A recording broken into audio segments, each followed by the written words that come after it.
Crooked River, Chapter 8. By the time another week had passed, our fears about being killed by the Indian were hushed some.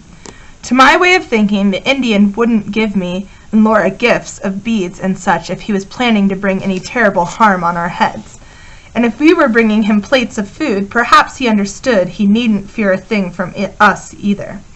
I began to go up to the loft by myself again to fetch the things we needed for our cooking. Me and Lorenzo were the only ones who could walk beneath the sloping roof without stooping over much.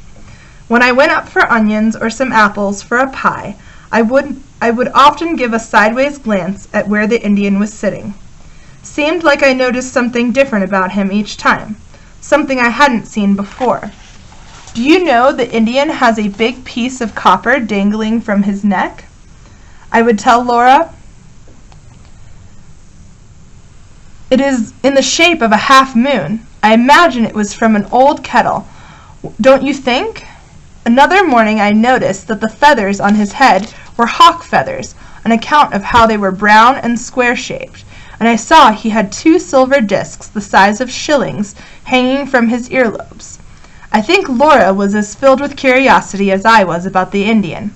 Every time I carried the empty bowl or dinner plate downstairs, she would hurry to ask what he had left for us.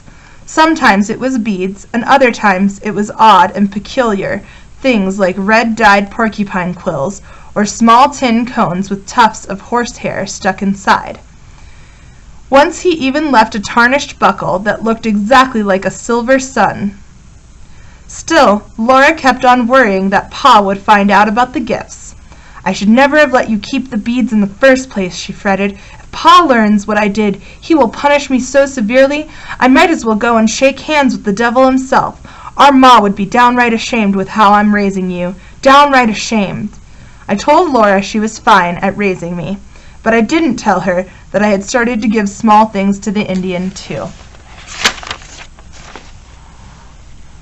I do not know why the bird-eye girl leaves the nest of the grass-weaving bird near my moccasins, or why she brings the white flowers that heals sore eyes, or the new green leaves from the mouse-ear tree, or one smooth brown acorn, but I am pleased to see them.